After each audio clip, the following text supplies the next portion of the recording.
에베소서 말씀 6장 10절에서 13절까지의 말씀 함께 찾으셔서 교도하시도록 하겠습니다. 진정한 확신과 거짓 확신이라는 제목으로 주신 말씀 함께 나누기 원합니다.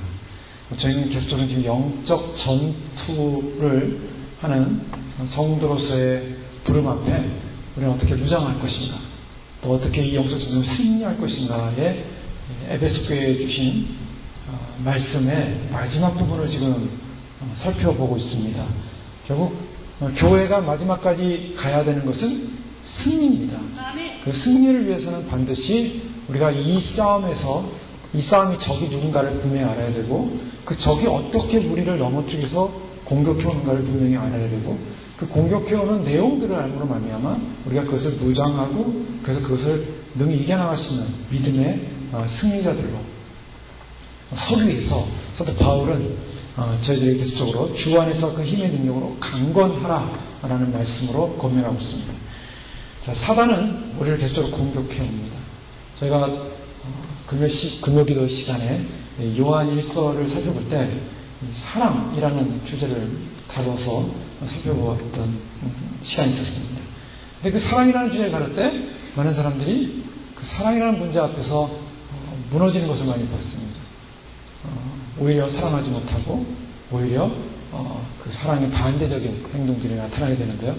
오늘 저희들에게 주님께서 이 마귀의 괴계를 대적하기 위해서 우리가 하나님의 전신갑주를 입어야 된다라는 말씀을 살펴보면서 우리 안에 영적 전쟁이 실제로 치열하다는 사실을 생각하게 됩니다. 사단은 어떻게든지 우리의 가운데 우리의 신앙의 가장 중요한 핵심을 빼앗아가려고 합니다. 우리의 심장을 빼앗아가려고 합니다. 우리의 심장이 빼앗기는 것이 무엇입니까? 특별히 오늘 본 말씀에 의해서 우리가 묵상하고 싶은 것은 구원의 확신에 관한 부분입니다. 사단이 우리로 하여금 무너뜨리고 넘어뜨리는 가장 핵심적인 그런 대상이 뭔가? 확신입니다. 확신을 갖지 못하게 한다는 거죠. 우리의 신앙에 있어서 확신을 갖지 못하게 되면 어떤 결과가 오냐면 극에서 극으로 가게 됩니다. 그래서 완전히 확신의 반대는 뭡니까? 불신이죠. 사단이 원하는 것은 불신입니다. 사단이 원하는 것은 의심입니다. 그래서 사단이 주는 공격 가운데 가장 결정적인 것은 확신을 뺏어가고 의심을 집어넣어서 결국 무너뜨리는 것입니다. 수많은 사람들이 왜 넘어집니까? 넘어지는 이유 가운데 여러 가지 이유가 있겠지만, 그러나 그 중에 한 가지가 바로 이 사단이 심어놓은 의심에 넘어가는 것입니다. 그러니까 분명한 확신 가운데 있는 것이야말로 가장 우리가 신앙에 승리하는 신앙의 비결인 것입니다. 우리는 어떤 의심이나 반신반의한 상태에 있어서는 안 된다라는 것이 성경에서 말하는 하나의 권고입니다. 특별히 저희가 성경 전체를 통해서, 특별히 서신서라든가 신약성경 전체를 통해서 확인할 수 있는 것은 우리가 구원받은 존재로서의 분명한 확신에서 벗어나면 안 된다라는 것을 강조하고 있습니다. 요한일서 5장 13절에 이미 살펴보았던 것처럼 내가 하나님의 아들의 이름을 믿는 너에게 이것을 쓴 것은 너희라 하여금 너에게 영생이 있음을 알게 하려 합니다. 우리가 하여금 분명히 알아야 한다는 것입니다. 영생이 있음을. 그래서 하나님의 아들의 이름을 믿는 너에게 영생이 있음을 알라라고 분명히 말씀하고 있습니다. 어떤 영생이 있음을 알라라는 그 아는 것, 아는 지식, 아는 신뢰. 우리들의 기도는 불확실한 기도가 되어서는 안 되는 것이고 막연하게 기도하지 않습니다. 그래서 시브리서 4장 16절 말씀에는 그러므로 우리가 긍휼하심을 받고 때를 따라 돕는 은혜를 얻게 하여 은혜의 보좌 앞에 담대히 나아갈 것입니다. 자, 담대히 나아간다. 확신을 가지고 나간다는 거죠. 왜 확신을 가지고 나갑니까? 예수 그리스도를 통해서 그의 긍휼하심을 받았고 돕는 은혜를 받기 위해서 그 은혜의 보좌 앞으로 담대히 나아간다. 우리 은혜의 보좌 앞으로 담대히 나가는 것입니다. 시브리서 10장 19절 이하의 말씀에도 그러므로 형제들아 우리가 예수의 피로 힘입어 성소에 들어갈 담력을 얻었나니 그의 길은 우리를 위하여 휘장 가운데로 열어놓으신 새롭고 새 길이요 휘장은 곧 저의 육체니라. 또 하나님의 집 다스리는 큰 제사장이 계시네 우리가 마음의 뿌림을 받아 양심의 악을 깨닫고 몸을 맑은 물로 씻으니 참마음과 온전한 믿음으로 하나님께 나아가자. 참마음과 온전한 믿음으로 하나님께 나아가자. 자, 하나님께 나아가는 담력을 얻었습니다. 확신입니다. 우리 하나님께 나아갈 때 하나님께 나아가면 하나님 나를 책망하시고 나를 버리시지 않을까, 이런 마음으로 나가지 않습니다. 왜요? 우리는 그 담력을 갖고 있습니다. 바로 우리가 예수의 피를 힘입어 구원을 받았고 예수의 피를 힘입어 성소 안으로 들어갈 담력을 얻었다는 것입니다. 우리가 주님 나라 들어갈 때 우리가 어떻게 감히 들어갈 수 있겠습니까? 주님 나라는 빛의 나라요, 영광의 나라요, 의의 나라요, 생명의 나라요, 거짓이 없는 나라요, 불의가 없으며 또한 죽음과 사망이 없는 정말 빛 그 자체입니다. 왜 하나님 나라는 빛인가? 왜냐하면 어둠이 도저히 건들 수 없고 어둠이 있을 수 없는 나라이기 때문입니다. 그래서 그때는 어둠이 없습니다. 밤과 낮이 없습니다. 다 해가 비치는 것처럼 주님의 영광이 비치기 때문에 하나님 나라가 보면 전부 빛입니다. 전부 낮입니다. 그 빛 가운데 들어가기 위해서는 어둠이 없어야 한다는 것이죠. 어둠, 죽음, 사망, 절망, 불신, 의심, 회의, 사단이 주는 모든 공격들은 다 떨어져 나가고 우리 안에 확신, 영광, 기쁨, 희락, 즐거움, 감사, 이 모든 영광의 기쁨의 열매를 가지고 주 앞에 들어가야 됩니다. 주님께서 그래서 우리로 하여금 그런 분명한 영광스러운 부름받은 존재라는 사실을 인식하고 그 인식을 놓치지 말라는 것입니다.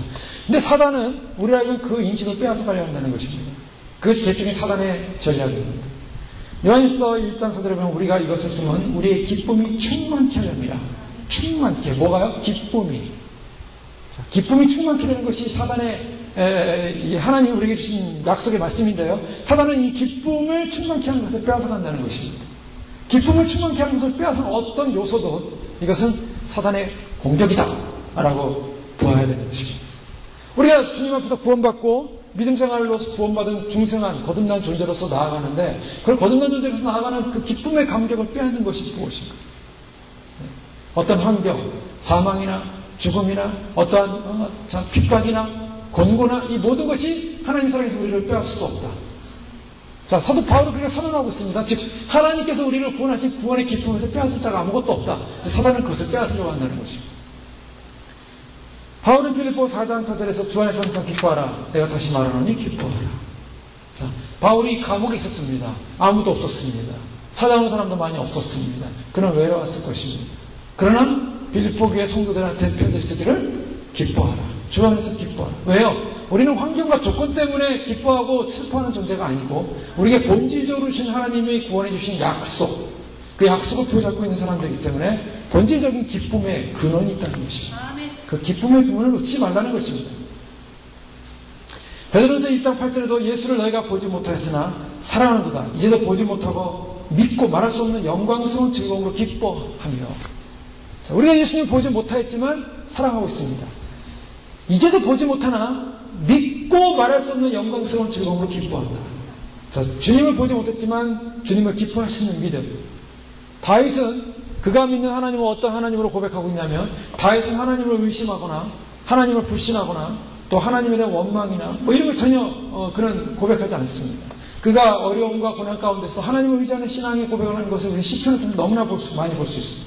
시편 전체에서 주저없이 가장 확실한 방법으로 나의 하나님이라고 고백하고 있습니다. 하나님을 자신의 분깃이라고 말하고 있습니다. 하나님을 자신의 유업이라고 말하고 있습니다.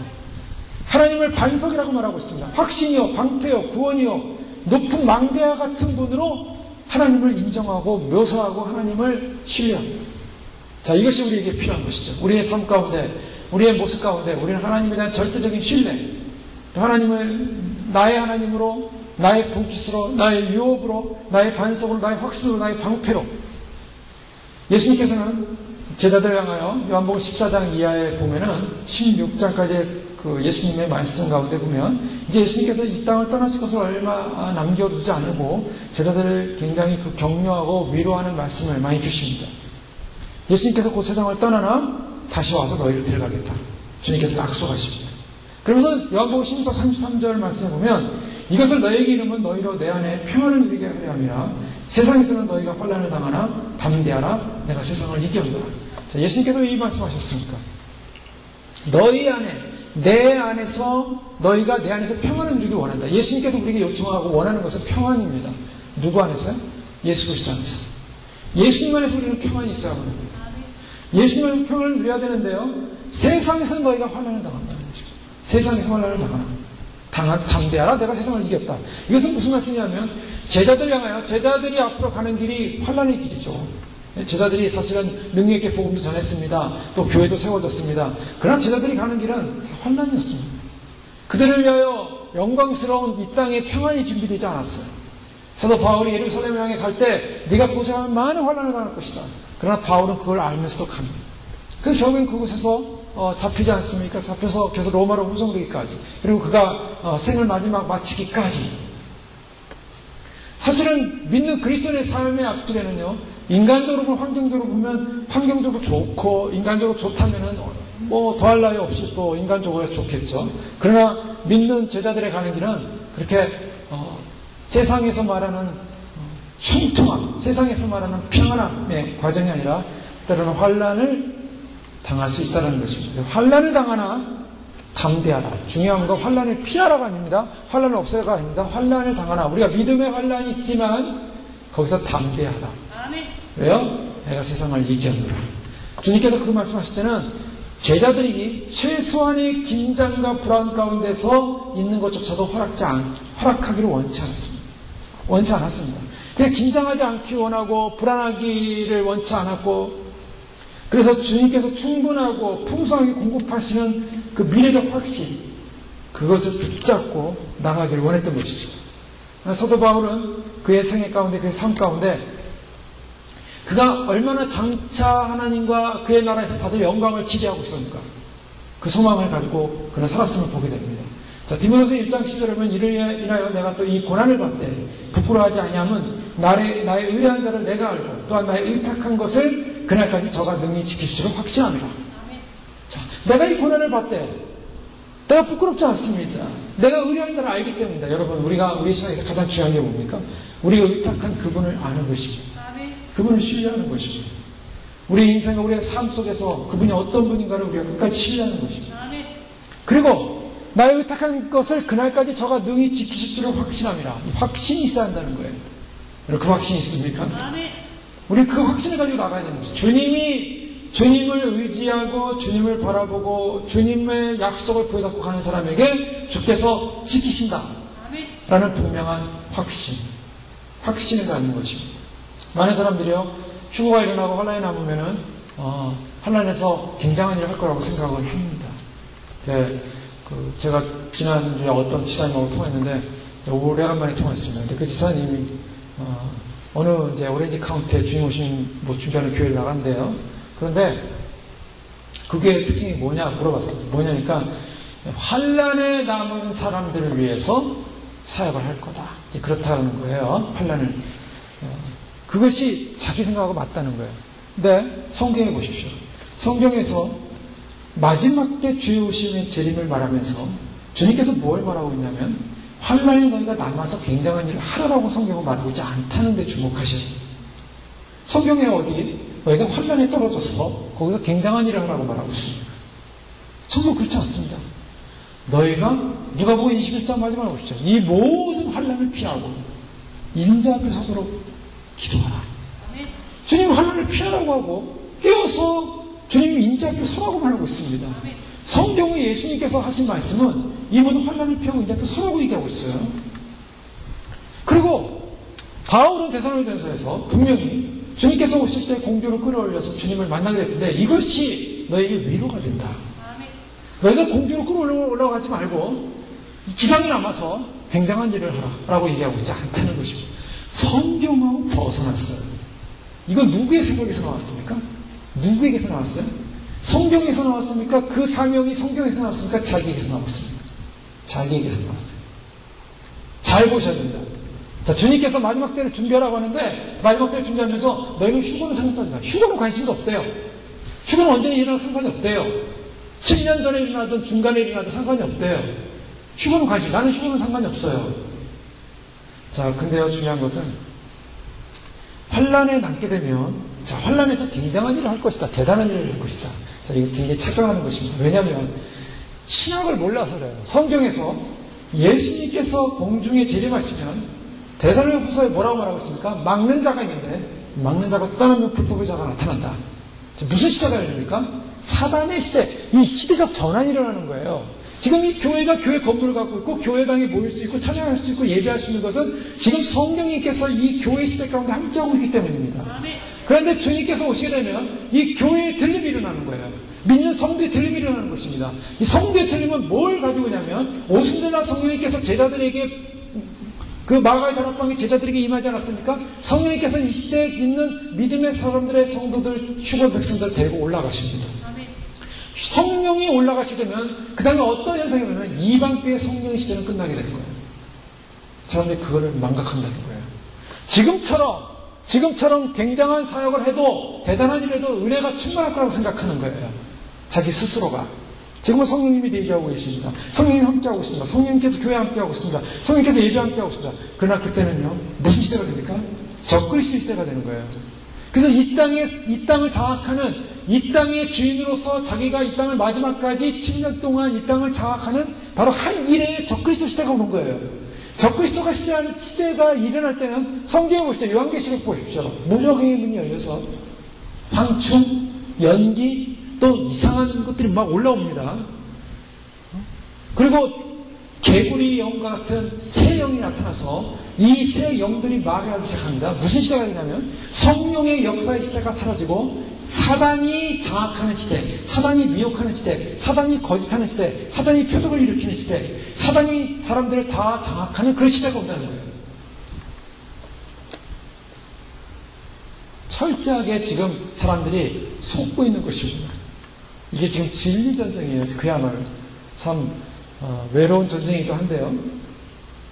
말씀 속에서는 구원을 소망하는 것이지 구원의 탈락을 소망하고 있지 않습니다.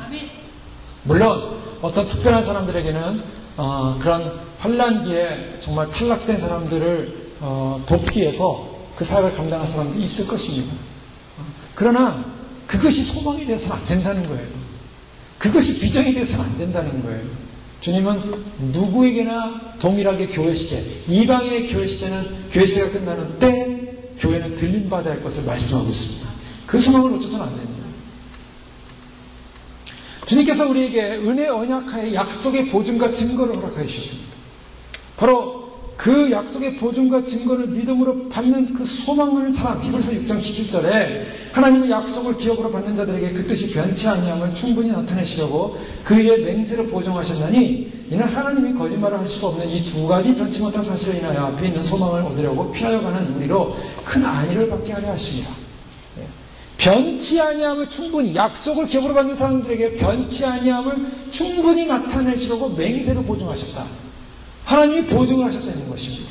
근데 맹세까지 하시면서 너희가 반드시 그리스도 안에 있는 주님을 신뢰하는 믿음의 백성들 약속을 기업으로 받을 것이다. 자, 약속을 보여받지 못하면 어떻게 됩니까? 즉 믿음의 구원의 약속의 확신을 보여받지 못하면 어떻게 되는 효과가 나타나냐면 그동안 신뢰해갖고 믿어왔던 모든 것이 다 수포로 돌아갑니다.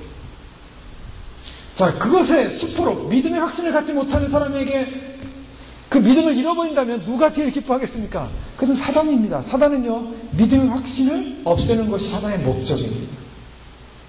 그래서 온갖 시험을 주는 거예요.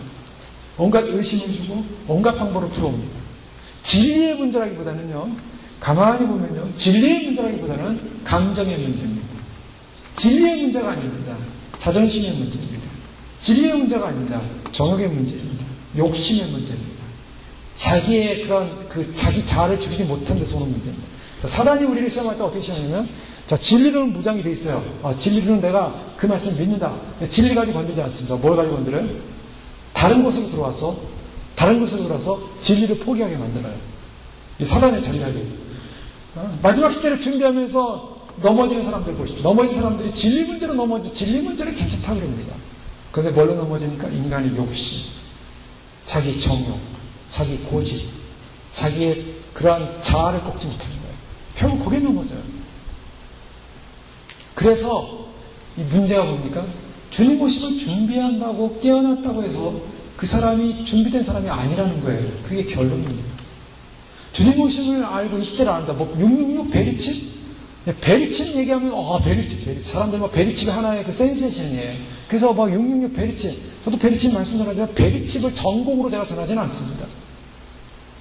베리칩 센세이션. 이 베리칩만 있으면 마치 구원받고, 이것만 알면 구원받을 줄 알아요. 이것만 알면 휴거가 될 줄 알아요. 이것만 알고 이것만 붙잡고 있으면 뭐가 구원인 줄 알아요. 베리칩이 구원의 열쇠가 아니에요. 베리칩이 우리가 무슨 상관이 있습니까, 사실. 우리의 구원과 베리침에 무슨 상관이 있어요? 구원은 우리는 예수 그리스도 통해서 구원을 받는 것이고 예수님의 성품을 담는 것이고 예수님 안에 닮아가는 거죠. 베리칩이 나타났다는 것은 이미 그 베리칩이 바로 사단의 이 적그리스도 시대가 이미 등장하고 있다는 것을 지금 눈앞에 보여주고 있는 것입니다. 지금 눈앞에 보여주고 있어요. 적그리스도 시대가 이제 열리는 것입니다. 우리가 생각하고 상상할 수 없는 시대가 열려요. 순식간에 열릴 겁니다. 그 사단의 시대가 열리면 바로 그 전환점에 사람들이 정신을 지금 못 차리고 있는 거예요. 마귀들이 막 뒤 흔들어 놓고 있는 거예요. 지금 뭐가 방향인지, 뭘 가야 되는지, 어디를 가야 되는지 목표를 다 놓쳐버렸어요. 어디를 가야 되는지 목표를 놓쳐버렸어요. 어디를 가야 됩니까? 주님 오심이 임박했다는 사실을 인식하고 가야 되는데요. 주님 오심이 임박했다는 사실을 다 잊어먹고 있어요. 왜 잊어먹고 있습니까? 환란에 남을 거라는 거예요. 휴거는 언제나 상관이 없다는 거예요. 자, 마귀가 지금 뭘 하고 있습니까? 마지막 복음을 갖다 믿는 사람들에게 휴거 복음을 다 뺏어가고 있어요. 휴거에 대한 소망을 다 뺏어가고 있어요. 휴거 안 되면 뭐 할 겁니까? 환란에 남을 거라는 거예요. 환란에 남으면 잘 먹고 잘 살 것 같죠? 그렇지 않습니다. 성령의 시대, 은혜의 시대, 자기 믿음 하나 지키는 것도 사실 힘든 일이에요. 이게 굉장히 어려운 일입니다. 그러나 성령께서 떠나간 시대, 사람들이 마음이 강팍해집니다. 여러분, 요한계시록 보세요. 사람들 같아요. 전쟁, 기근, 죽음, 우상숭배, 음해. 이것을 해서 세상이 가득 차버립니다. 인간들이요, 결국 하나님이 떠나가니까 뭘 섬겨요? 우상숭배, 접시, 그리고 운명, 철학, 과학, 이것에 의존하게 돼요. 하나님은 떠나가 버렸어요. 진리를 떠나가 버렸습니다. 그러니까 뭡니까? 종교 단일화를 통해서 소위 말해서 가톨릭을 중심으로 한 종교 단일화 운동이 일어나면서 많은 성령이 떠난 교회들이 거기에 연합을 하고 마치 거기서 하나님이 있고 구원이 있는 것처럼 착각을 해요. 근데 그 하나님이 있고 구원이 있다라고 믿는 그들의 고백이 무엇입니까? 사단을 경배하게 돼 있어요. 얼마 전에 그 바티칸에서 미사를 드릴 때 송구영신 미사인가요? 그 미사 드릴 때 부활절 미사인가요? 거기서 보면은 이 루시퍼를 찬양하는 내용이 나지 않습니까? 루시퍼를 찬양하더라고요. 그런 게 동영상이 지금 뜨고 있어요. 굉장하더라고요. 이제 알트래. 루시퍼는 우리의 목자고, 루시퍼는 우리를 인도하고. 루시퍼가 누굽니까? 타락한 천사예요. 근데 라틴어로 부르는 거예요. 라틴어로. 지금요, 이제 휴거가 일어나게 되고, 휴거가 일어나면 사람들은요, 멍해지는 거예요.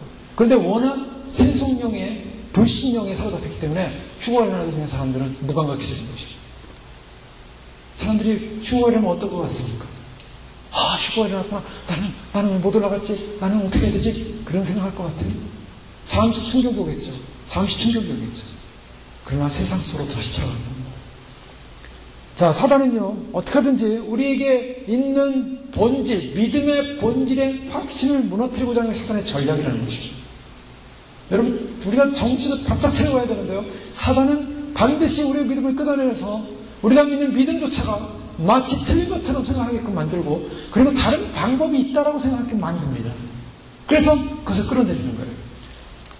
많은 사람들이 휴거의 시점에 대해서 얘기를 하면서 무엇을 얘기하냐면 휴거의 소망을 다 버리더라는 거예요. 휴거를 소망하지 않아요.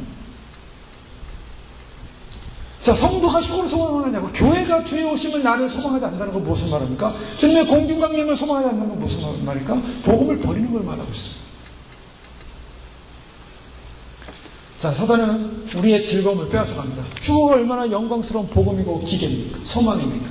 그런데 그 영광스러운 소망을 빼앗아가는 것이, 그 마음에서 빼앗아가는 것이, 그래서 우리의 구원의 확신과 기쁨과 그 소망을 빼앗아가는 사단의 전략이라는 거예요.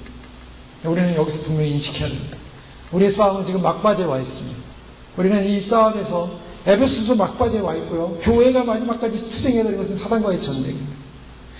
정신을 제대로 찾아내면, 우리가 전신갑주를 입고 나가지 않으면 사단은 우리를 넘어뜨리기 위해서 어떤 방법으로 공격할 것입니다. 불신의 방법으로, 어떤 방법으로 공격할 때 구원의 소망이 투고 쓰지 믿음의 방패를 갖추고 진리의 허리 띠지 못하면 다 무너지는 거예요. 이것은 무슨 만화 영화에 나오는 어떤 그런 모양이 아니라 정말 우리가 무장되지 않는 사단을 넘어뜨린다는 거예요. 영혼들이 넘어지는 걸 수없이 많이 듭니다. 로마서 16장 19절 시절 보면 너희 순종함이 모든 사람에게 들리느니라. 그러므로 내가 너희를 인하여 기뻐하노니 너희가 선한 데 지혜롭고 악한 데 미련하게 원하노라. 자, 이 사단을 이기는 방법이 뭡니까? 선한 데 지혜로워야 돼. 뭐가 선한 건가? 악한 데 미련하라 그랬어요. 근데 사람은 이상하게 자기의 정욕적인 악한 데는 사실 미련을 두고요. 거기에는 관심을 갖고 선한 것에 관심을 갖잖아요. 무엇이 선한 것입니까? 진리 앞에 관심을 갖고 진리를 추구하고 진리를 소망하고 이 마지막 주의 오시는 영광스러운 복음 앞에서 우리가 어떻게 믿음으로 주님 앞에 주의 모습으로 단장하고 변화될 것인가, 여기에 우리의 목적을 둬야 되는 것입니다. 그래서 평강의 하나님께서 속히 사단을 너희 발에서 상하게 하시리라. 우리 주 예수의 은혜가 너에게 있을지어다. 자, 사도 바울은 로마서를 정리하면서 평강의 하나님께서 속히 사단을 너희 발 아래서 상하게 하시리라. 자, 이 영적 전쟁인데요. 영적 전쟁에서 우리는 과연 승리해야 될 존재인가, 패배될 존재인가? 성경은 뭘 말하고 있냐면 우리는 사단을 우리의 발로 밟을 수 있다라고 선언하고 있는 것입니다. 우리는 영적 전쟁에서 승리해야 되게 될 줄 믿습니다. 이것을 확신하고 우리를 선포하는 것입니다. 사단은 우리를 공격하더라도, 사단은 우리를 공격한다 할지라도 우리가 분명한 믿음의 확신과 진리 안에 있었다면 사단이 우리를 이길 수 없는 것입니다. 성경이 사단한테 지라고 이겼습니까? 이기라고 했습니까? 이기라고 기록되어 있습니다. 어떻게 하면 이기는지 방법을 알려주고 있습니다. 정신을 차리고 우리가 말씀을 보면서 사단의 공격에 대해서 대항한다. 우리 이기는 거예요. 근데 사람들이 수없이 다치고 있어요. 지고 넘어지고 있어요. 자, 청교도 토마스 브룩스는 이런 말을 했습니다. 사단은 그리스도의 기쁨과 위안에 대하여 시기하며 저기를 품고 있습니다. 그는 가련한 영혼들의 의심과 어두움에 빠지도록 최선을 다할 것입니다. 사단은 확신이야말로 영혼을 영원히 행복하게 만들 수 있는 갇힌 진주와 같다는 것을 알고 있기 때문입니다. 사단은 확신이야말로 그리스도인의 황무지를 천국으로 만들 수 있다는 것을 알고 있습니다. 그는 확신은 그리스도 안에서 가장 고귀하고 관대한 정신을 낳게 한다는 것을 알고 있습니다.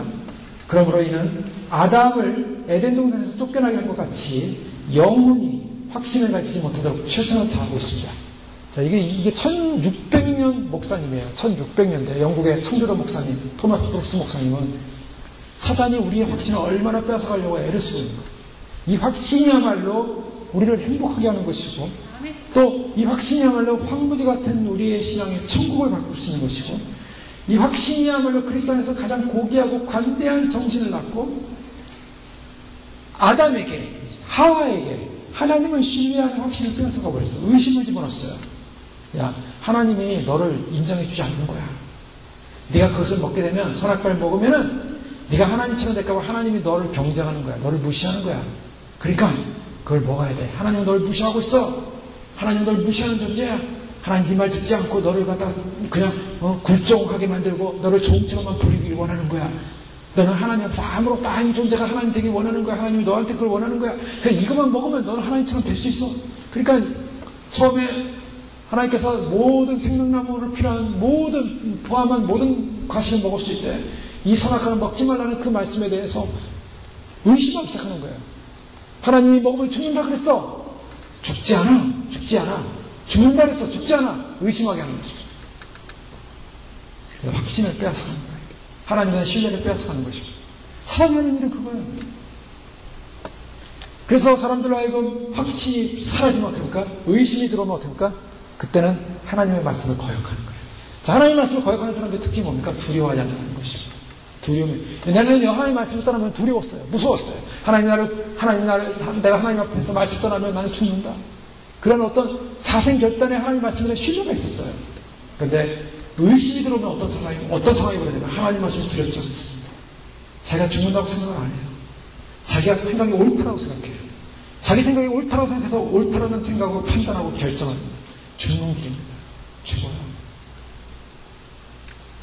마귀가 우리의 확신을 빼앗음으로 말미암아 우리에게 거짓 확신을 집어넣고 거짓 안식을 집어넣고 거짓 평안을 집어넣고 말미암아 결국 우리를 하여금 목적하는 것은 우리가 거기에 도취되어 있다가 죽게 만드는 거예요.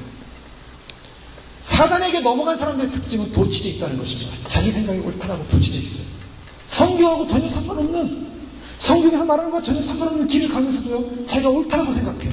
우리가 성경을 들딱들여 보면 틀린 길인데 옳다라고 생각해요. 그것이 사단에게 넘어간 사람들의 특징입니다. 교회적으로 보면 사단에게 넘어간 교회, 대표적인 교회가 라우디아 교회 살펴봤습니다. 이건 스스로가 도취된 교회예요. 그리고 고린도 교회는 어떤가? 고린도 교회는 고린도전서 5장에 보면 심각한 죄를 갖고 있었습니다. 고린도 교회 안에 죄가 있었어요. 이 죄 문제에 대해서 사도 바울이 고린도 전서 5장 1절 이하를 보면, 고린도전서 5장 1절에 보면 이제 은명에 관한 죄인데 이건 근친상간의 죄가 있지 않았습니까? 2절에 보면 그러하고 너희가 오히려 교만해져서 어찌하여 통한이 여기지 않냐고 교만해졌대요. 자, 죄가 있었는데 죄를 은폐합니다. 은폐함으로 말미암아 뭐합니까? 죄를 덮은 거예요. 덮고서 뻔뻔하게 사는 거예요. 뻔뻔하게 죄 없어. 나는 아무 잘못 없어. 하고 사는 거예요. 이것을 뭐라 해요? 위장 전술이죠. 자, 위장교회가 있고요. 고린도 교회처럼. 그리고 라오디아 교회는 어떤 교회입니까? 도치된 교회. 뭐에 도치됐습니까? 완전히 벌거벗은 교회였어요. 그리고 완전히 아무것도 아닌 교회였어요. 자기도 덥지도 않고 뜨겁지도 않아요. 그런데요, 나는 부자라. 부유하여 부족한 것이 없다. 스스로 도치되어 있는 거예요. 주님이 보시는 벌거벗은 교회요, 가난한 교회요, 가련한 교회인데 스스로가 부자래. 왜요? 속고 있기 때문에. 자, 무엇에 속고 있습니까? 마귀에게 사단이 공격하게 되면, 사단이 공격하는 것은, 나는 내가 결정하고 내가 살아가는 모든 삶에 대해서 만족한다. 스스로 부유하다고 결정해버리는 거예요. 스스로 만족하다고 결정해버리는 겁니다. 그런데 불행하게도요, 이런 사람들이 있죠. 바리새인 같은 사람들이었습니다. 예수님 당시에 바리새인 같은 사람들은 스스로가 굉장히 자기 스스로 구원을 얻을 수 있다고 생각을 했어요. 그래서 자기들의 정비를 열심과 성실함만 가지고도 우리는 반드시 구원을 얻을 수 있다. 그래서 예수님을 어떻게 했습니까? 대적했습니다. 예수님 말씀을 대적해요. 예수님을 인정하지 않습니다. 그런데 예수님 볼 때는 실제로 소경이었고, 예수님 볼 때는 실제로 불행한 사람이었어요. 자, 도치되어 있는 신앙. 마귀가 사람들을 넘어뜨리는 방법 가운데, 공격하는 방법 가운데 가장 결정적인 것은 바로 도치시키는 것입니다. 스스로가 만족시키는 거예요. 스스로가 굉장하다고 생각하는 거예요. 스스로가 의롭다고 생각하는 거예요. 스스로가 의롭다고, 스스로가 굉장하다고 생각하니까 어떻게 됩니까? 거짓 확신을 갖게 된다는 거예요. 이 거짓 확신을 갖게 되면 어떻습니까? 그냥 별 문제 없는 거예요. 자기 신앙생활에 전혀 문제가 없습니다. 나는 이렇게 생활하다 보면 나는 당연히 주님 오시다 주님 맞을 수도 있고, 나는 이렇게 생활하다 보면 나는 구원 당연히 받을 것이다. 스스로 안심을 시키는 거예요. 사도 바울은요, 자기 스스로에게 안심을 시킨 적이 없어요. 그런 두렵고 떨림으로 구원을 이루라고 말하고 있습니다. 우리의 신앙에서는 스스로 안심하는 게 없습니다. 그러나 사단은 안심시키는 거야. 너는 구원받을 거야. 너는 문제 없어. 요한일서에 보면 사도 요한이 분명히 말하고 있습니다. 자, 사도 요한과 함께 있었던 무리들 중에 떠난 사람들이 있다 그랬어요. 떠난 사람. 근데 사도 요한은 그것을 뭐라고 그러냐면, 떠났기 때문에 저들은 우리에게 속하지 않았다는 것을 입증했다는 것입니다. 자, 진리의 말씀을 떠나버렸어요. 교회 안에 있었지만 진리에 대해서 동의하지 않는 한 그들은 결국 이방인이었습니다. 이것은 복음의 진리 앞에 사람들이 선택하는 방법 중에 하나예요. 정말 이것이 진리인 줄 알고 믿음으로 진리를 받아들이고 함께 동의한다면 함께 한 공동체 안에 있게 되는 것입니다. 그런데 많은 사람들이 진리에 대해서 동의하지 않는 경우가 있어요. 또 진리에 대해서 동의하지 않을 뿐만 아니라 진리는 어느 정도 깨달았다 할지라도 사단이 그의 마음을 충동질하는 그 본질적 죄성 앞에 그들이 진리의 문제를 떠나버리는 경우가 있습니다. 오늘날 마지막 복음을 믿는 사람들도 우리가 보면 아주 자기의 길로 걸어가는 사람들이 많이 있어요. 교회 의식도 없습니다. 지체 의식도 없습니다. 공동체 의식도 없습니다. 이것이 하나님 주님께서 주신 생명의 주님 나라 가는 그러한 길에 서 있는 교회입니다라는 의식이 없어요. 스스로가 내가 스스로 독립해서 잘 살 수 있다고 생각을 하는 사람들이 많아요. 그들이 가진 자기 스스로가 할 수 있다는 자만감입니다. 자기의 자만감, 자기가 좀 깨달았어요. 육류시대, 베리치, 이거 좀 깨달았어요. 돌아다니는 인터넷의 그런 정보들, 깨달았어요. 프리메이슨, 일루미나이트, 그래, 이게 그런 자기가 오는구나. 깨달아서요. 사람들이요. 여기서 그걸 전한다 그러면 거기 가보고요. 저기서 저걸 전하면 저기 가보고요. 저기 저걸 전하면 저기 가보고요. 근데 문제는 뭐냐면 그것을 깨달음이 있었는데 진리 앞에 살아갈 수 있는 능력을 잃어버리고 있다는 거예요. 능력이 없어요. 능력이 없을 때 어떤 나타나는 현상이 뭐냐면 자기의 이권 문제 가운데 사람들이 들어오면요. 그것을 과감하게 버린다는 거예요. 그래서 이리저리 방황하는 수많은 사람들. 히브리서 6장에 뭐라고 하냐면 한번 비침을 얻고 하늘의 은사를 맛보고 성령에 참여한 바 되고 하나님의 선한 말씀과 내세의 능력을 맛보고 얼마나 영광스럽습니까? 하늘의 은사, 말씀의 진리, 성령의 은혜, 성령의 은혜, 깨닫게 해주시는 은혜, 타락한 자들. 타락이라는 것이 뭐냐면요, 이것은 좀 더 정확한 표현을 하면 만일 fall away입니다. 만일 떨어져 나가면, 떨어져서 추락해서 떨어져 나가면 다시 새롭게 하여 회개할 수 없는, 이것이 영적인 법칙입니다. 영적인 법칙이 뭔지 아십니까? 하늘의 은사를 맛봤어요. 하늘의 영광을 봤어요. 진리를 경험했어요. 주님의 오심을 알고 깨닫고 주의 오심을 준비한다고, 그리고 말씀의 능력도 경험하고 내세의 능력, 하나님 나라의 영광도 경험했어요.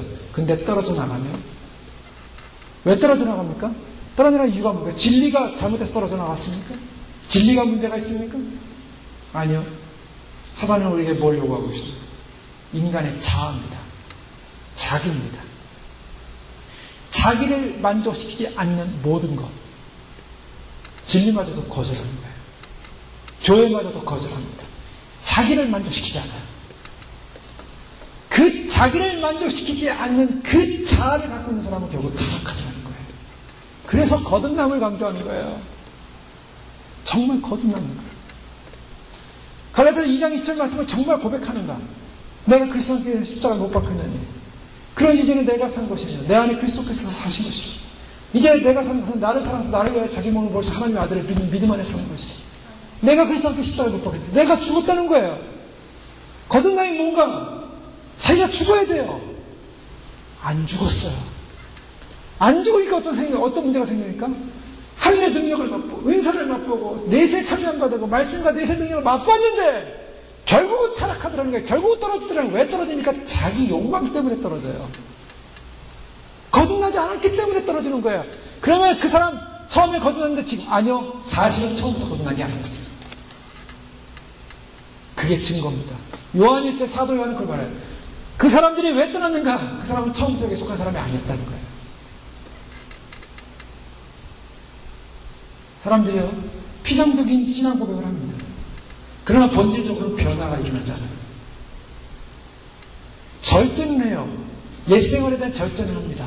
그래, 내가 옛날에는 내 욕심대로 살았지, 내 의대로 살았지, 내 열심으로 살았지. 그래, 이제 그렇게 살지 말아야지. 나는 거듭난 자로 살아야지. 거듭난 자로 살아야지. 거듭난 자로 살아야지. 그러기 위해서는 거듭난 자처럼 행동을 하는 겁니다.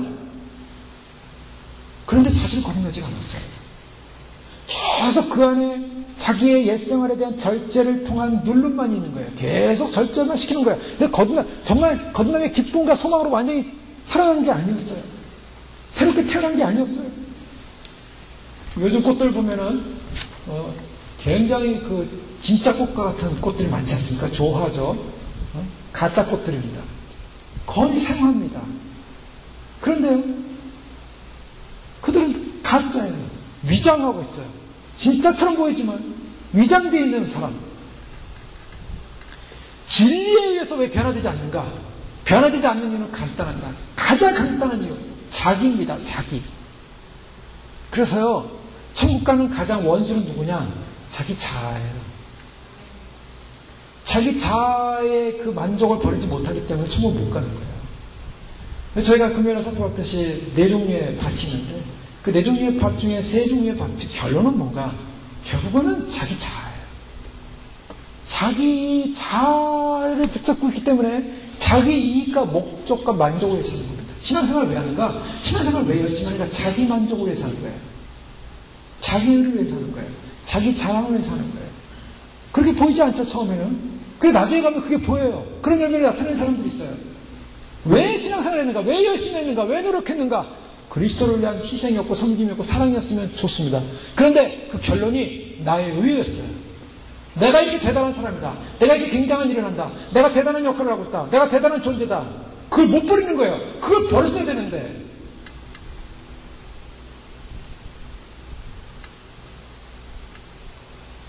그러니 불행한 건 사단은요, 얼마나 교묘하냐. 알아요. 그 사람을 알아요. 그 본질을 알고 있어요. 그 사람이 겉으로는 아무리 대단해 보이고 굉장해 보이고 진리를 믿는 것처럼 보이고 확실한 믿음을 갖는 것처럼 보이지만 사단은 그 사람의 중심을 보고 있어요. 그 안에 버리지 않는 자아의 욕망. 그 자아의 욕망을 가지고요. 너는 그런 존재가 아니야. 너는 높아져야 돼. 너는 인정받아야 돼. 너는 굉장한 존재가 돼야 돼. 너는 힘을 발휘해야 돼. 너는 대단한 존재가 돼. 너의 하는 행동을 봐. 너는 얼마나 대단한 일을 했냐. 너는 얼마나 굉장한 일을 했냐. 너 없이는 뭐가 될 것 같냐. 너는 대단한 존재다. 막 자아를 충동시켜 놓는 거예요. 그래, 나는 그런 사람이지. 나는 이런 사람이지. 근데 나를 왜 대우 안 해줘? 나를 왜 인정 안 해줘? 나를 왜 내 말을 안 들어줘? 나는 뭐야? 하면서 자기 자아가 드러날 때 그 사람은 타락한 거예요. 그 처음 된 자가 나중 된 자. 나중 된다는 건 단도직입적으로 얘기하면 구원 못 받습니다. 콜드. 영어성 킹제스 콜드 분명히 보세요. 부름받은 사람은 많은데 처음 부름받은 사람은 많은데 선택된 자 얼마 없다는 거예요. 이게 결론이에요. 성경에서. 왜요? 왜 그랬어요? 내가 어떤 일을 했는데, 내가 어떤 존재인데, 어떤 대단한 사람인데, 그것 따지기 시작하는 거예요. 마귀가 확 들어갑니다, 그 사람은. 눈에 보이는 게 없어요. 하나님에 대한 분노, 교회에 대한 분노, 사람에 대한 원망, 내가 어떤 존재인데, 마귀가 사로잡는 거예요. 마귀의 밥이에요. 자아를 주지 못하면 마귀에게 사로잡혀요. 그러니까 이게 마지막 때 깨어났다 그래서 다 천국 가고 다 휴거되는 문제가 아니라는 거예요. 그래서 휴거되는 비결이 뭔가? 철저하게 거듭남입니다. 회개에 따라요. 사람들이 어떤 분은 우리 교회 회개하러 온대요. 회개하러. 회개한다는 게 뭡니까? 누구를 위해서? 회개는 누구를 위해서 합니까? 자기 영혼을 위해서 하는 거죠. 자기 영혼을 위해서 합니다. 근데 회개라는 것도요. 회개를 한다고 하는데 회개 열매가 없어요. 왜 회개합니까? 회개해야 되니까 회개 안 해요. 그동안 살아온 걸 가만히 보니까 잘못한 게 너무 그러네요. 하나님 속이면 살아왔고, 자기를 속이면 살아왔고. 그러니까 회개해야겠어요. 천국 가지. 이제 주님 오신다고, 베리치 나타났고, 이제 곧 휴거가 일어날 수 있고, 이제, 적그리스도 시대가 오니까 회개해야지. 빨리 회개해야지. 그래서 회개해야지. 근데 회개 열매가, 무슨 회개 열매가 없습니까? 말로는 회개한다 그래요. 그런데 왜 회개 열매가 안 나타납니까? 진짜 자기를 깨지 않아요. 내가 손해보지 않는 선에서만 교회를 다녀주는 거예요. 내가 손해보지 않는 선에서만 회개하는 거예요. 회개한 척 하는 거죠. 회개한 척 하는 사람은 회개가 안 됩니다. 결국 마귀가 그 사람은 사로잡아요. 왜요? 자아를 포기하지 않아요. 절대로 옥합을 깨는 일이 없습니다. 자기 마음의 옥합을 깨는 일이 없어요. 회개는요, 자기 안에 있는 마음의 옥합을 깨는 거예요. 그것이 깨지 않는 이상 절대로 회개가 일어나지 않습니다. 그래서 예수님께 와서 그 여인이 옥합을 깰 때 예수님께서 그 여인을 칭찬한 이유가 뭐겠어요?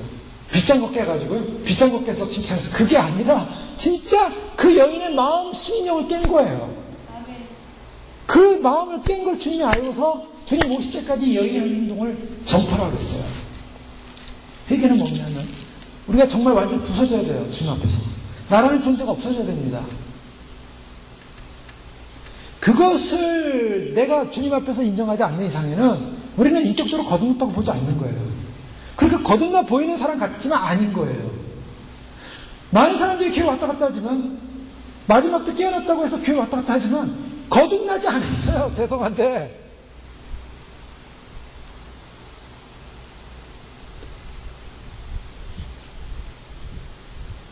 완전히 심령이 주님 앞에서 깨어져야만이 향기가 납니다. 깨어져야만이 정말 주님의 향기가 나요. 그런데 사람들은 어떻습니까? 이 깨어지는 과정이 있는 사람도 있겠죠. 또 아직 덜 깨어져서 또한 그것을 고민하는 사람도 있을 것입니다.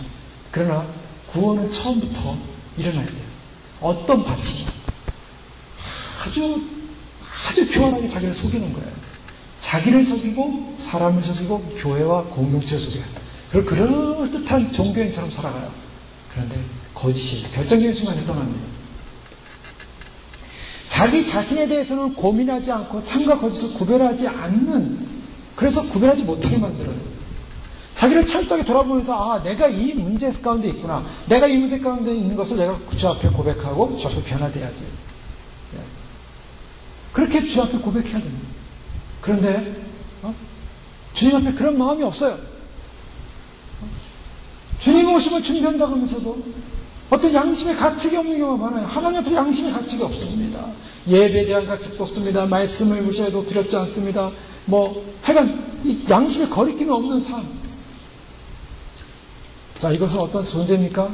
죄의식에 대한 괴로움이 없이 우리가 믿음 생활에서 어려움 없이 주님만의 좋은 것만을 받아먹고 살겠다. 주님께서 좋은 건 알아요. 마지막 시대에 깨어나가지고 주님 말씀 준비한다는 그 개념 속에 있으면 휴거된다는 그런 소망, 그거 좋은 건 알아요.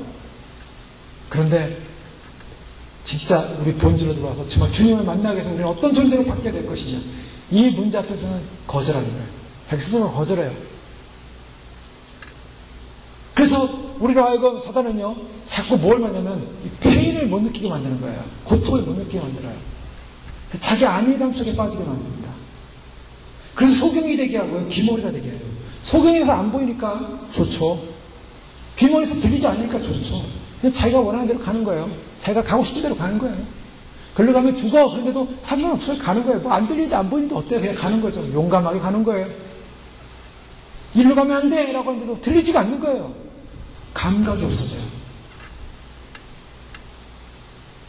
편한 나의 생활, 내가 편한 것을 찾아서 수고도 성기도 없이 그냥 교회 다녀주면서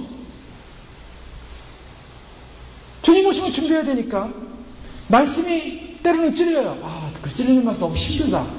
그런데 그 찔리는 말씀조차도 좀 내가 찔려줘야 내가 천국 가면 존재로서 부름받은 게 아닌가 라고 하는 정도로 이해하고 그냥 그에 대해서 어떤 반응하잖아요. 결정하잖아요.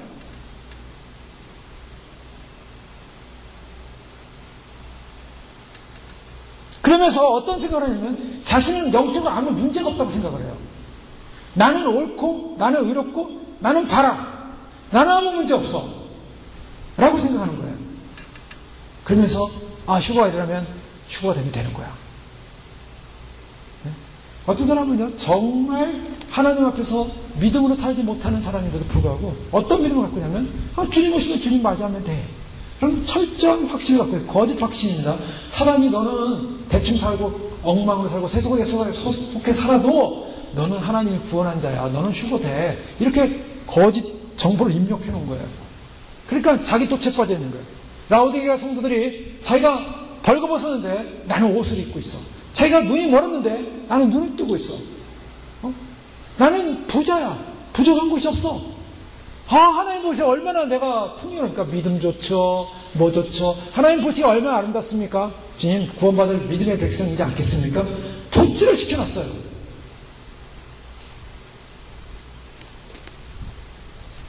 감각을 잃어가는 것. 자기 안위함에 빠져서. 그런 성경은 뭐라고 말하고 있습니까? 성경은 철저하게 우리가 어떤 존재인가. 사도 바울은요, 자기 안의 죄성을 고백합니다. 심각한 죄성을 가진 존재라고 인식해요. 그리고 날마다 자기를 쳐서 복종한다고 얘기했습니다. 날마다 내 안에서 일어나는 나의 살아나는 나의 자아, 나를 쳐서 복종한다. 그리고 기도할 때 세리처럼 하나님 앞에 하나님 나는 아무것도 아닙니다. 주의 긍휼과 은혜가 필요한 존재일 뿐입니다.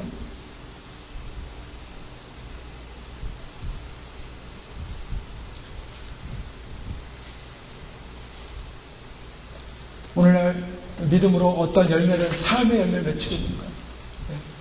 사단은요, 어떤 확신을 갖게 하냐면, 아까 말씀드린 것처럼 자기 반성을 하지 못하게 하는 것이죠.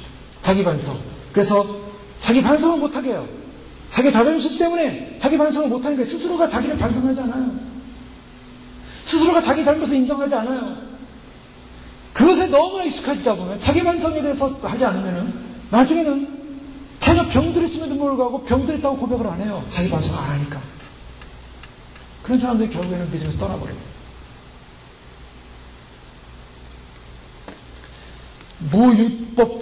무율법지라는 것은 바로 우리가 주님을 사랑한다고 고백하지만, 그러나 그 주님을 사랑한다는 고백 속에 우리가 너무나 주의 말씀을 지키지 않아도 주님이 나를 구원하실 거라는 그런 편안한 안도의 삶. 마음의 중심이 우상화되어 있어가지고 하나님을 도구화시키는 삶, 이것이 무율법주의입니다. 그러면서 나는 잘 돼간다, 나는 평안하다, 나는 문제없다, 나는 잘 될 거야 라는 그런 자기 도치적 확신, 주님께서 처음부터 말한 그 확신은 약속에 대한 확신입니다. 약속에 대한 진리에 대한 확신을 갖는 것이지, 거짓된 자기의 잘못을 발견하지 못하고 발견하지 못하고 거짓된 속아서 스스로가 만족하고 도취하는 확신, 이것은 사랑해 주는 거라는 거죠. 바울은 디도에게 편지하기를 엄숙하게 편지합니다. 그리고 나는 사도 중에 지극히 작은 자라 내가 하나님의 교회를 핍박하였으므로 사도라 칭함을 받게 감당치 못할 자로다. 자기 자신을 하나님 앞에서 정말 지극히 작은 사도라고 말하고 있습니다. 고린도서 15장 8절에는 맨날 중에 만삭되지 못하여 난자같이 내게도 보이셨다. 나는 만삭되지 못한 자와 같은 존재다. 그리고 나의 나된 것은 하나님의 은혜로 된 것이니 내게 주신 그의 은혜로 헛되지 아니하여 내가 모든 사도보다 더 많이 수고했으나 내가 아니요 오직 나와 함께 하신 하나님의 은혜로다. 사도 바울의 삶 속에서의 본질은 자기가 얼마나 부족한 존재고 얼마나 약한 존재고 얼마나 밑바닥에 있는 존재고 사도 중에 가장 작은 존재인데 내가 이 모든 것을 감당할 수 있던 것은 하나님의 은혜 때문이었습니다. 은혜에 대한 고백을 하고 있어요. 자, 진정한 확신은 어디서 나오냐면, 진정한 확신은 이 하나님의 은혜받은 존재라는 것, 은혜받은 사건 앞에서 하나님, 나는 구원받은 존재니까 아무 문제 없습니다 라고 하는 것이 아니라 가장 놀라운 사건이 내 안에서 일어났습니다. 놀라운 크신 사건이 일어났습니다. 영원한 사건이 일어났습니다. 전능한 하나님께서 나를 용서하시고 나를 구원하시겠다는 놀라운 사건이 일어났습니다. 감격하는 겁니다. 자, 이 확신 가운데 거짓 확신은 뭐냐면, 나는 어떤 것도 내 스스로가 만족시키는 거예요. 내 스스로가. 아무 문제도 없고 아무 어려움도 없고 그냥 나는 구원받은 존재야. 내가 어떠한 짓을 해도 하나님 나를 구원할 거야 하면서 무율법주의에 빠져가지고 스스로를 도취하는 확신이 아니라, 이 확신은 하나님의 은혜에 대한 확신. 하나님 나를 나 같은 존재를 택하시고 부르셔서 이 사명 감당케 하시고 이 일을 감당케 하시고 이 일을 걷게 하신 것, 너무나 큰 은혜입니다.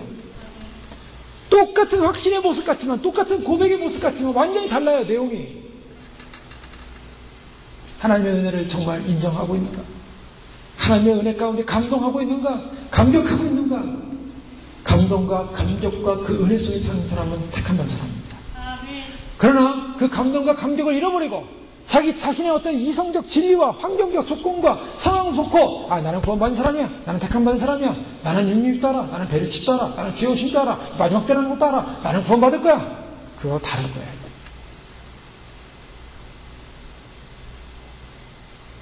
또 한 가지는요, 철저하게 구원받은 사람이 갖는 그 확신은 겸손함입니다. 언제나 겸손한 거예요. 나는 아무것도 아닙니다. 나는 부족한 존재입니다. 그런데 이 겸손함의 반대는 뭡니까? 교만이에요. 교만한 사람은요, 거짓 확신을 갖고 있는 거예요. 내가 어떤 사람인데, 내가 어떤 존재인데, 내가 어떤 굉장한 존재인데, 이거는 구원받은 사람이 아니에요. 어떻게 그럴 수 있습니까? 어떻게 자기를 주장할 수 있어요? 제가 대단한 사람을 어떻게 주장할 수 있어요?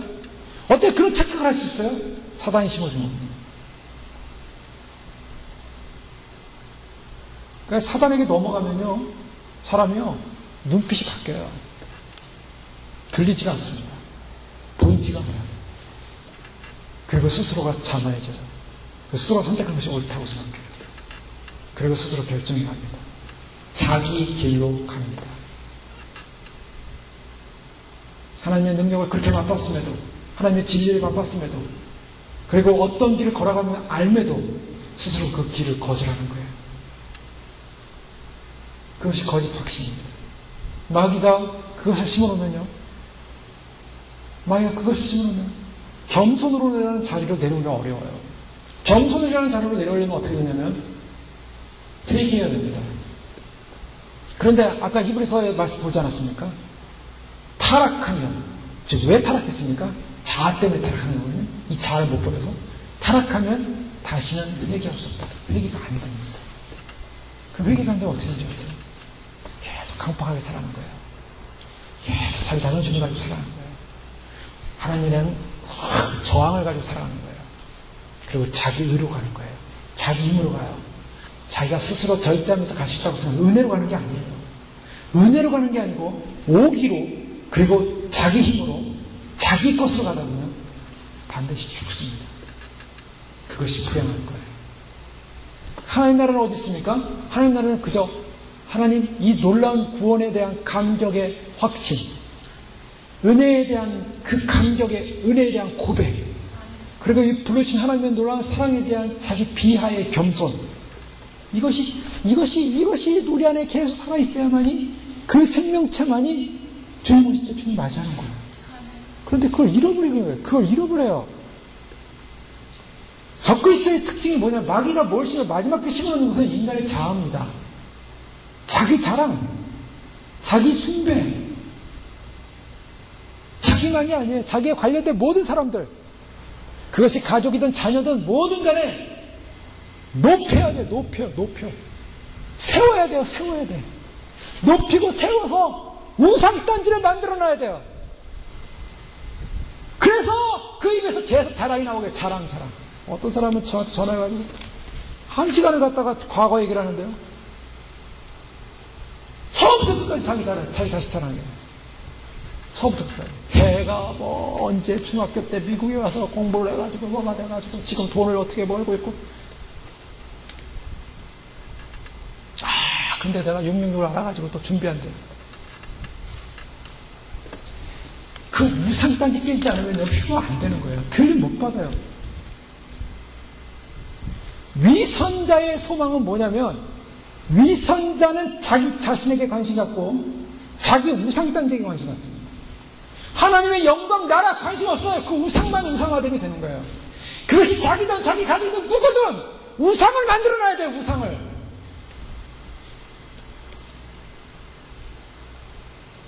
한 조각의 사람들로 받는 인정과 칭찬을 받기 위해서 우상을 만들고 그 우상이 만들어지지 않으면 하나님 나라도 교회도 하나님 백성도 다 버려버려요. 그게 구원받은 사람입니까? 왜요? 이유는 분명합니다. 적그리스도는요, 어떤 사람을 원하냐면 자기를 높이는 사람을 원해요. 그래서 하나님 나라하고 전혀 상관이 없는 것이, 예수님은 마음이 온유하고 겸손하다 그랬어요. 그리고 산상수훈의 팔복에서 우리 보지 않았습니까? 심령이 가난한 자는 복이 있고 온유한 자는 복이 있고. 네? 심령이 가난하고 온유하고 자기를 비우고 자기를 낮추고 의에 줄이고 목마르고, 그게 복인데요. 자기를 높이고 자기 자아를 높이고 자기를 자랑하고, 그래서 우상단지 안을 다 만족하는 거, 그걸 안 껴버렸어요. 그걸 안 껴요. 교회를 다니면서 만족하는 게 뭐냐면요, 어떤 사람은 자기의 의가 자랑이 될 수 있어요. 자기 우상단지가 될 수 있어요. 뭡니까 도대체? 교회에 나오는 목적이 뭐예요? 주님 오심을 준비하는 목적이 뭐예요? 왜 주님 오심을 준비했습니까? 주님을 사랑한 것입니까? 주님은 그분 앞에 그분만이 왕이신 것을 인정하고, 그분이 왕인 것을 인정하고, 그분 앞에 무릎 꿇고 그분 앞에 경배하고 그분만을 높이기로 결정하는 것입니까? 도대체 주인이 누구예요? 왕이 누구예요? 우리의 킹이 누구예요? 우리의 예배의 대상자가 누구예요? 목적을 잃어버렸어요. 목적이 뭐예요 도대체? 나의 자존심을 높이 올려놓고, 저 십자가보다 높이 올려놓고 하늘 높이 올려놓고 자존심을 만족시키는 것이 목적이었다면 그 사람은 적그리스도의 영을 받았습니다. 자기는 없어져야 되는 거예요. 나는 죽고, 왜 죽자고 했는데 왜 사람들이 자기를 못 죽이는지 모르겠어요.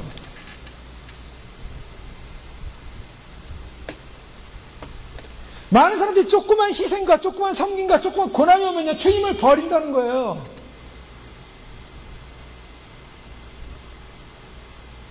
그리고 어떻게 그런 사람들이 나중에 환란이 나면서 대단한 일, 환란이 남기는요, 자기 목숨 하나 부정이 힘들 거예요.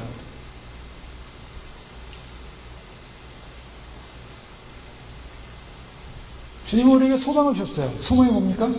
주님 오실 때 임박했으니까 주님 오실 때 잘 준비하라고 주님이 우리 소망을 주셨어요. 단장하고 준비하고 정결케 하고 거룩케 하고 자기를 씻고 자기를 죽이고 그렇게 왔잖아요. 근데 꾹꾹 눌러오고 오거든요. 새로 태어나진 않고요, 꾹꾹 눌러왔어요. 깨어나긴 했어요. 그러니 이제 주님 맞이하기 위해서 어떻게 돼요? 그래, 내 옛생활 눌러야지, 나의 자아도 눌러야지, 나의 욕심도 눌러야지, 나의 자랑도 눌러야지, 눌러왔어요. 근데 한계가 왔어요. 완전히 거듭나졌어야 되는데 거듭나지 못하니까 한계가 왔어. 한계가 올 겁니까? 튀어나온 거예요. 감당이 안 되는 게 이게. 튀어나오고 어떻게 합니까? 나중에는요 뻔뻔해지는 거예요. 난 이제 두렵지 않아요.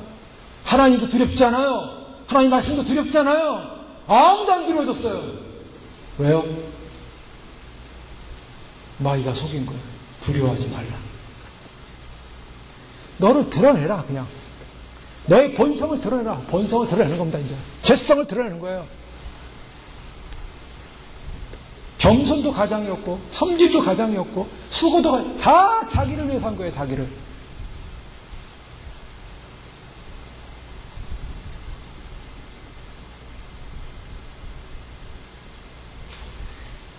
사도 바울은 그가 얼마나 겸손했냐. 빌립보 3장 10절 이하의 말씀을 내가 이미 얻었다 함도 아니요 온전히 이뤘다 함도 아니라 오직 내가 그리스도 예수께 잡힌 바 된 그것을 잡으려고 쫓아간다. 형제들아 나는 아직 내가 잡은 줄로 여기지 않냐고 오직 하늘 즉 뒤에 있는 것을 잊어버리고 앞에 있는 것을 잡으려고 표들이 하여 그리스도 예수 안에서 하나님 위해서 부르신 부름의 상을 쫓아간다. 사도 바울이 얼마나 겸손했냐면 내가 여태까지 이룬 거 다 이뤘다. 나 이룬 게 없습니다. 나 아무것도 한 거 없어. 내가 뭔가 잡은 것도 없습니다. 주님 오실 때까지 내가 주님 앞에서 그 표대를 향하여 그리스도에서 하나님 나라를 부르신 부름의 상을 찬양합니다. 이것이 바로 바울이 바울되게 한 겁니다. 바울이 스스로가 나 굉장한 존재 아니야, 굉장한 사도 아니야, 대단한 존재야, 대단한 일 아니야. 야 교회를 세우는데 나같이 많이 교회 세운 사람을 했냐? 내가 소아시아교회 다 세웠는데 이방인에게 복음 전에 나같이 하는 사람이 있냐? 아니요. 그 많은 복음을 전하고 그 많은 교회를 세웠어도요. 사도 바울은 뒤에 있는 거 다 잊어버리고 난 아무것도 이룬 것이 없다. 아무것도 한 것이 없다. 주님께서 날 부르신 부름의 상을 달아갈 뿐입니다. 이것이 겸손입니다. 그럼 이런 겸손인 성도는요. 의에 줄이고 목마른 거예요. 뭐에 줄이고 목마른 거예요? 의에 줄이고. 나를 드러낼 시간이 없습니까? 나를 자랑할 시간이 없습니까? 나를 내 자리 하나 차지할 시간이 어디 있습니까? 주님 앞에서 열심히 주님 부르신 부름의 상을 가다 보면 주님께서 오시는 날 영광 가운데 우리를 데려가시지 마라. 영광의 면류관 씌워주시고 의의 면류관 씌워주고 자랑의 면류관 씌워주시고 주님 다 씌워주시고 천국에 엄청난 상급 주시고 천국집 주시고 권세 주시고 왕권 주시고 주님이 다 주신다고요. 왜 여기서 얻으려래 여기서.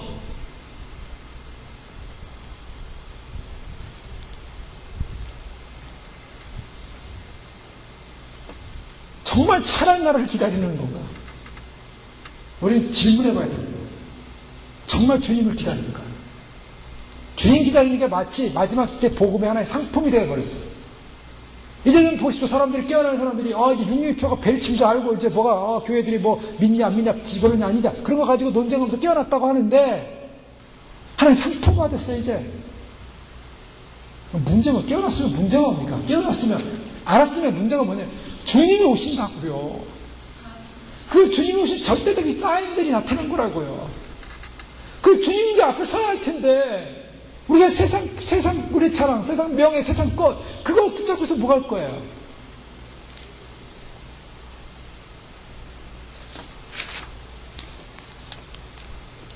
근데 착각은요.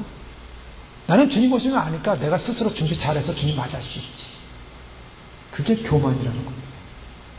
주님은 공동체를 주셨어요. 교회를 주셨어요. 교회 안에서 공동체 안에서 성도 안에서 믿음 안에서 믿음에 연합된 교회를 통해서 주님께서는 그것을 준비하게 했습니다. 왜 그렇다면 노아로 이거 방주를 만들게 되겠습니까? 그냥 들에서 살다가 그냥 하나님이 그냥 돛담들 같은 거 하나 만들어 쭉 뜨게 만들죠. 준비하게 하십니까? 예비케 하십니까? 뭘 예비합니까? 말씀으로 진리로 연합된 공동체로 거기에 희생이 있습니다. 거기에 섬김이 있습니다. 거기에 예배가 있습니다. 그래서 주님을 닮아가야 되고 배워가야 되고 나의 모난 부분을 깨야 되고 나의 부족한 부분을 발견해야 되고 그래서 변화돼야 됩니다. 근데 사람들은요 마치 대단한 진리를 찾아다니는 것처럼 이리 갔다 저리 갔다 이리 갔다 저리 갔다 그걸 영적으로 볼 때 음료라고 합니다. 저는 음료로 보여요. 그런 음행이에요. 굉장히 그것은 안타까워요. 왜요? 한 가족, 믿음의 가족, 신령의 가족, 그 다음에 그런 어떤 그 믿음의 공동체 안에서 주님께서 어떻게 우리를 알고 준비케 하시는가? 어떻게 준비케 하시는가? 하나님께서 왜 교회를 주셨는가? 이 집은 하나님의 교회예요. 진리의 기름과 턴이라. 사도 바울이 하나님의 교회를 선포할 때 그렇게 얘기했어요. 하나님의 교회예요. 진리의 기름과 턴이라. 하나님의 말씀에 진리가 있고 그 진리로 말미암아 기름과 터가 돼서 하나님의 교회가 형성되어지고 그 교회로 말미암아 주님께서는 그 교회를 구성으로 통해서 하나님의 백성들을 이끄실 것입니다. 그래서 우리는 끝까지 우리 자신이 어떤 존재인가? 사단은요, 결국 라오디아처럼 자기 덫에 빠져서 결국 헤어나지 못하는 교회를 만들어버렸어요. 고린도 교회처럼 자기 안에 죄가 있음에도 불구하고 자기 안에 죄는 감춰버리고 위장된 모습으로, 아무 문제 없는 모습으로 더 나가서 또 교만해졌어요. 어디에 모난 사람이 더 화를 낸다고요? 자기 안에 죄가 있는 사람이 죄를 감추고 더 화를 내고 분노하고 교만해요. 누구의 죄 때문에? 자기의 정욕의 죄 때문이에요. 자기의 정욕의 죄 때문에 그 죄의 정욕을 만족시키지 못해서 겉으로는 뭡니까? 겉으로는 아닌 것처럼 표현하면서 교만해졌어요. 그것이 고린도 교회였어요. 마귀는요, 우리를 하여금 탐욕을 집어넣어서 하나님의 사랑과 은혜에 대한 감각을 다 잃어버리게 만든다. 인간이 욕심이 들어오는 그 순간에 하나님에 대한 사랑과 은혜를 잃어버려요. 여러분 가만히 보세요. 영적 원리를 보세요. 내가 세속적 욕심이 딱 들어오면요, 은혜는 떠나가 버립니다. 목회자들도 마찬가지예요. 목회자들도요, 정치하려고 하고 뭔가 자기 야망을 야망을 드러내려고 하고 자기를 드러내려고 명예를 드러내려고 하고 그런데 딱 사로잡히면요, 하나님의 은혜는 떠나가 버립니다. 말씀의 진리는 떠나가 버립니다. 탐욕이 우세하기 때문에 인간이 타락하는 가장 결정적인 방법은 탐욕이에요. 욕심. 누구 욕심? 자기 욕심. 자기 자. 소망의 빛과 기쁨이 사라지면 그러면 어떻게 되는지 아세요? 어둠과 두려움과 의심이 들어옵니다. 주님을 사모하고 기다릴 때는 무슨 의심이 어디에 들어옵니까? 주님 만나뵙기 때는 긴장 속에 어떤 분은 그래요. 나는 지옥만 생각하면 너무 무서워 죽겠다고 지옥만 생각합니다. 좋은 거예요. 지옥에 대한 두려움. 그러나 너무 지옥만 무서워할 필요는 없어요. 주님이 앞으로 오실 영광의 소망의 빛, 기쁨, 이것을 부여잡고 있을 때는요, 어떤 어둠과 두려움이 우리를 사로잡지 못해요. 의심이 들어오지 못해요. 그렇기 때문에 주님께서 우리에게 주는 진정한 확신이 뭔가? 진정한 확신은 자기 스스로를 잘못됐음에도 불구하고 자기 스스로가 아니야 잘 될 거야, 모든 것이 평안해, 나는 문제 없어, 스스로가 안약을 사서 발라야 될 존재인지 알지 못하고 옷을 사서 입어야 될 존재인지 알지 못하는 그런 확신이 아니라 주님이 분명히 주신 우리의 약속, 진리의 약속, 생명의 약속, 우리가 어떤 존재로 변화될 것인가, 어떤 삶으로 변화될 것인가, 끝없이 주님 오시는 날을 소망하면서 주님을 사랑하면서. 그래서 요한 4장 18절에 그렇지 않습니까? 사랑 안에 두려움이 없고 온전한 사랑이 두려움을 내어준다니 두려움에는 형벌이 있습니다. 두려워하는 자는 사랑 안에서 온전히 이루지 못합니다. 우리 안에 욕심과 세상적인 자랑과 명예와 이 모든 인간의 그러한 죄성 때문에 결국 실망하고 낙담하고 그리고 과거의 그런 문제로 인해서 현재를 무너뜨리고 죄를 통해서 스스로 우울하게 만들고 충동질하고, 자, 이런 모든 것들은 무엇이냐? 사단이 우리에게 결국 주님 오심을 준비하는 소망하는 백성들에게 결국 소망을 놓치게 하고 확신을 놓치게 하고 자기 문제 속에 빠지게 하고 그 다음에 결국 어떻게 합니까? 스스로 자기를 파멸시켜요. 어떤 사람은요, 정말 주님께 은혜를 받았어요. 은혜를 받고서 주님 나를 태어나게 하신 거 감사합니다. 새롭게 하시고 감사합니다 하고 막 그랬는데요. 그날 밤에 마귀가 무엇을 지었냐면 그가 20년 전에 지었던 죄를 생각나게 하죠. 어떤 일을? 주님을 향해서 거절하고 주님을 향해서 배반하고 주님을 향해 욕하고 너는 그런 존재야. 그런 나쁜 놈이야. 그런 나쁜 존재인데 네가 무슨 하나님 앞에서 거듭났다고 하나님 앞에서 세받았다고 아니야 너. 마귀가 그런 마음을 심어주는 거예요.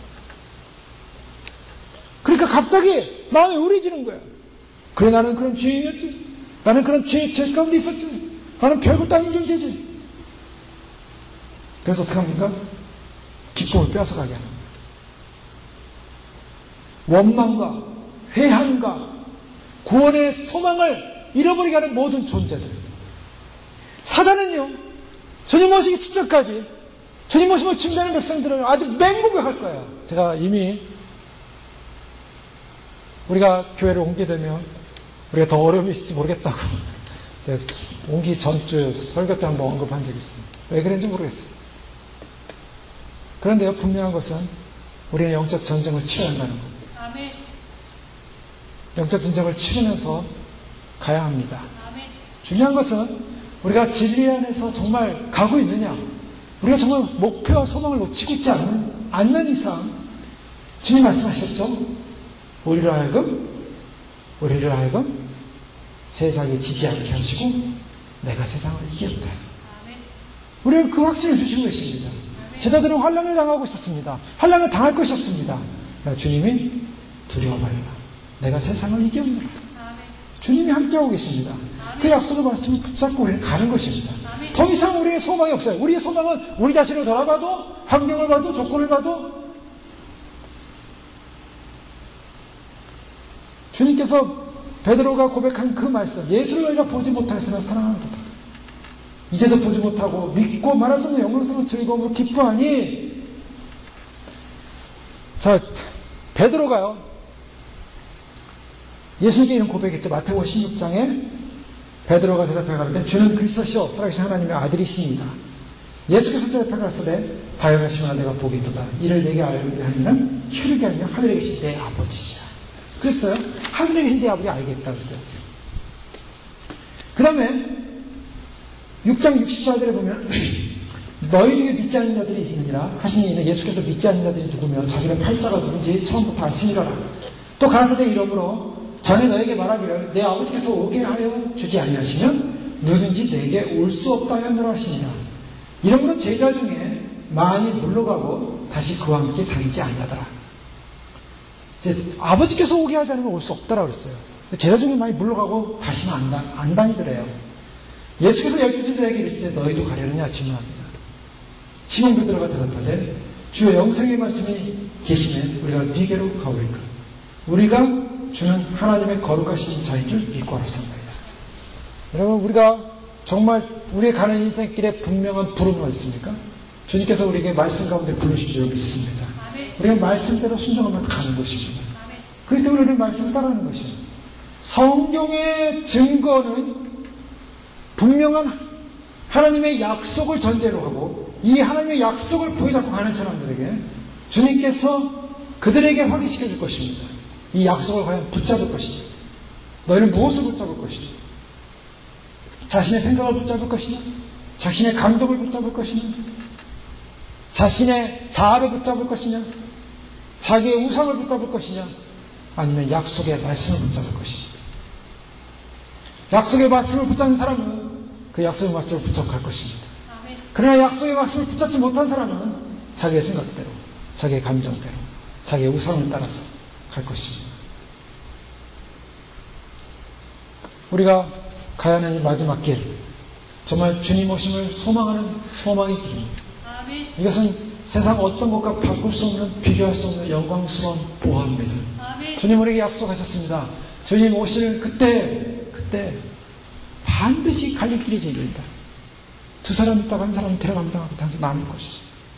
10명의 처녀 중에 5명은 반드시 맞이할 것이고 맞이하지 못할 것이다. 갈림길입니다.